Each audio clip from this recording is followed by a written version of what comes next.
Bienvenidos a Harry Potter Theory Español. Hoy vamos a hablar del Torneo de los Tres Magos. El Torneo de los Tres Magos fue una de las competencias más mortíferas en el mundo mágico. Con un número de muertos que alcanza los de las arenas de duelo profesional en Europa del Este, el Torneo de los Tres Magos fue en realidad algo bárbaro. Es desconcertante por qué Hogwarts y sus hermanas en la enseñanza lo mantuvieron en funcionamiento durante tantos siglos. Pero, ¿qué lo hacía tan peligroso? ¿Y cómo empezó en primer lugar? Responderemos a esas preguntas y más en el video de hoy. Orígenes. Nadie está seguro de cuándo se llevó a cabo el primer torneo de los Tres Magos. Al igual que la mayoría de los eventos de los inicios del mundo mágico, los orígenes del Torneo de los Tres Magos se han perdido en el tiempo.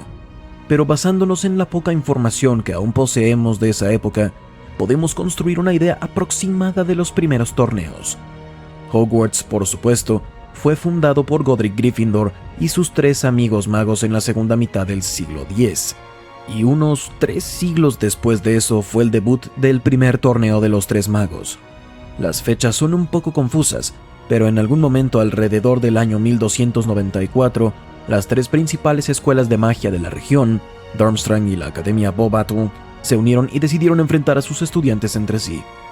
El Quidditch ya era un deporte popular en ese momento, y había llevado la rivalidad entre diferentes comunidades mágicas a nuevos niveles, así que la creación del Torneo de los Tres Magos fue el siguiente paso, en un mundo donde los magos de diferentes regiones competían regularmente entre sí.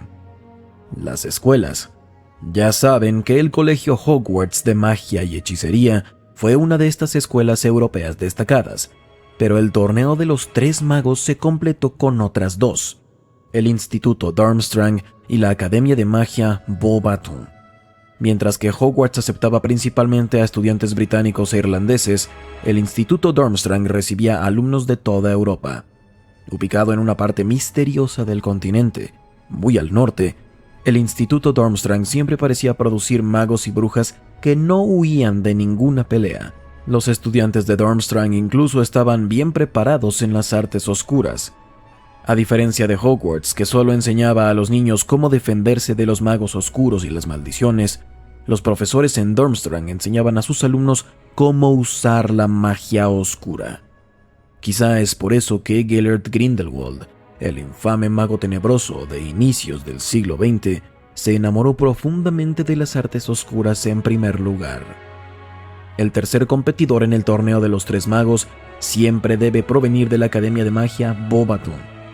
Esta escuela mágica estaba, como era de esperarse, ubicada en Francia, pero a diferencia de la película, no era una escuela solo para niñas. Muchos magos famosos asistieron a la Academia Beauxbaton. De hecho, el mejor alquimista de la era moderna, Nicolas Flamel, asistió a esta escuela. Como saben, él fue el mago que creó la piedra filosofal, el primer objeto que buscó Lord Voldemort, después de unir su cuerpo al del profesor Quirrell.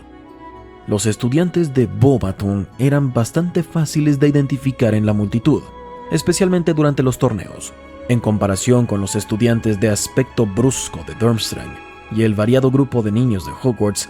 Los de Beauxbaton normalmente vestían elegantemente y tenían una presencia con gran porte, pero su preocupación por su apariencia no significaba que se quedaran dormidos en el salón de clases. Los estudiantes de Beauxbaton eran magos y brujas absolutamente geniales. A decir verdad, poseían casi tantas victorias del Torneo de los Tres Magos como Hogwarts, y solo necesitaban una más para empatar.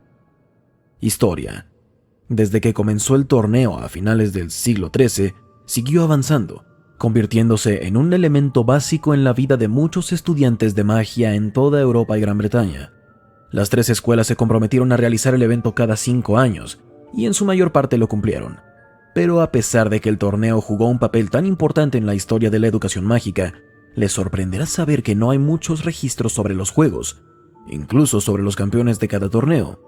De hecho, al igual que otras historias turbias en el mundo mágico, solo sabemos un poco sobre el Torneo de los Tres Magos de la Edad Media, hasta que se suspendió en la década de 1790. Hogwarts, Durmstrang y Beauxbaton participaron como mínimo en 125 torneos, y para cuando Harry Potter tuvo la oportunidad de competir, Hogwarts tenía 63 victorias y Beauxbaton ocupaba un segundo lugar muy bueno con 62 victorias. Es difícil saber exactamente qué pasó durante esos siglos, pero si lo piensan bien, los juegos deben haber sido francamente aterradores. Después de todo, durante el torneo de los Tres Magos de Harry Potter, a inicios de la década de 1990, Albus Dumbledore y los otros directores se aseguraron de reducir la letalidad de los eventos. No querían más muertes en sus manos.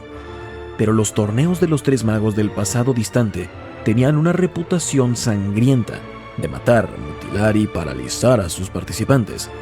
Los tipos de tareas que enfrentó Harry durante su torneo, como enfrentarse a un dragón con la cuerno húngaro, podrían haber sido pan comido comparadas con algunas de las que enfrentaron las generaciones anteriores. No sería descabellado especular que bestias verdaderamente tenebrosas como Dementores o Lethifalls fueron desatadas durante los juegos, pero al final nunca sabremos la verdad. Todo lo que sabemos es que los juegos fueron cancelados a finales del siglo XVIII o inicios del XIX. Había habido demasiadas muertes y los padres de niños en Hogwarts se negaban a permitir que sus hijos siguieran siendo material de entretenimiento. Fue una cocatriz, el horrible híbrido de gallo y lagarto, lo que podría haber sido la gota que derramó el vaso. Durante un torneo en la década de 1790, una de las bestias mágicas, una cocatriz, se liberó del campo de juego. Durante su posterior alboroto, los directores de cada escuela fueron sus víctimas y fueron atacados salvajemente. Si no fuera por un comentario extraño que hizo Hagrid una vez, cuando insinuó que había estado vivo durante un torneo de los Tres Magos, ese juego que involucraba a la cocatriz podría haber sido el último. Quizá Rubius nos estaba contando un secreto, que hubo algunos intentos fallidos por traer de vuelta el torneo de los Tres Magos a lo largo de los años, pero no volvió con toda su fuerza y gloria hasta el cuarto año de Harry Potter en Hogwarts. Durante ese juego, Albus Dumbledore y los otros directores hicieron lo posible por reducir la violencia en los juegos, pero al final, otro estudiante perdió la vida. Sin embargo, esta vez no fue exactamente culpa del torneo. Lord Voldemort y su lacayo Barty Crouch Jr. habían usado los juegos para atraer a Harry Potter a un ritual tenebroso, donde Voldemort recuperaría un verdadero cuerpo físico. En el proceso, Cedric Diggory fue asesinado por Peter Pettigrew, una pequeña víctima en el último plan de Voldemort por recuperar el poder. Reglas. Si no están familiarizados con las reglas del torneo de los Tres Magos, tienen suerte porque son bastante sencillas. Cada torneo tenía 3 juegos. Por lo general, los torneos no reutilizarían los mismos juegos o desafíos año tras año. Pero después de tantos siglos de competencia, les sorprendería lo difícil que era inventar nuevas tareas para los estudiantes. Entonces, se elegirían 3 tareas y el director de cada escuela juzgaría a los campeones según su capacidad para completar cada una. En el pasado, el torneo estaba abierto a casi cualquier persona, siempre que fuera estudiante inscrito en una de las 3 escuelas. Pero en la época de Harry Potter, se redactaron algunos cambios con cuidado para evitar que los estudiantes de los años más jóvenes perdieran la vida. El cambio más importante fue un encantamiento de edad que impedía que cualquier persona menor de 17 años colocara su nombre en la copa. Ah, claro, y sobre el cáliz de fuego, la copa gigante llena de llamas azules era como el sombrero seleccionador.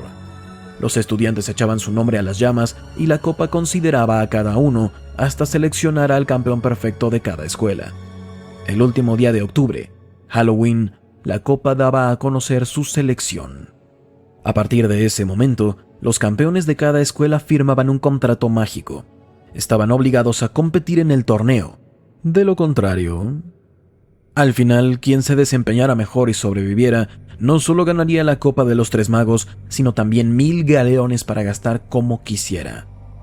Legado. Cuando Harry Potter participó en el torneo de los Tres Magos, habían pasado siglos desde que se había llevado a cabo una versión oficial de los juegos. La mayor parte del mundo mágico esperaba ver el regreso del torneo, como una forma de celebrar la excelencia en la magia de sus jóvenes magos. Pero con la trágica muerte de Cedric Diggory, el torneo recibió su golpe final. 5 años después, mucho después de la muerte de Voldemort, el próximo torneo de los Tres Magos no se celebró y, por lo que se sabe, se canceló de forma permanente. Honestamente, después de la batalla de Hogwarts y todas esas muertes sin sentido, Creo que el mundo mágico está bien sin el torneo. Los jóvenes magos y brujas de Gran Bretaña realmente no necesitan demostrar su coraje o valentía en juegos sin sentido. Ya demostraron lo duros que son en pelea contra Lord Voldemort. Y eso es todo. ¿Tienen algo que agregar sobre el torneo de los tres magos? ¿O alguna otra pregunta? Díganme en los comentarios ahí abajo. Y hasta la próxima. Recuerden, la magia florece solo en almas únicas.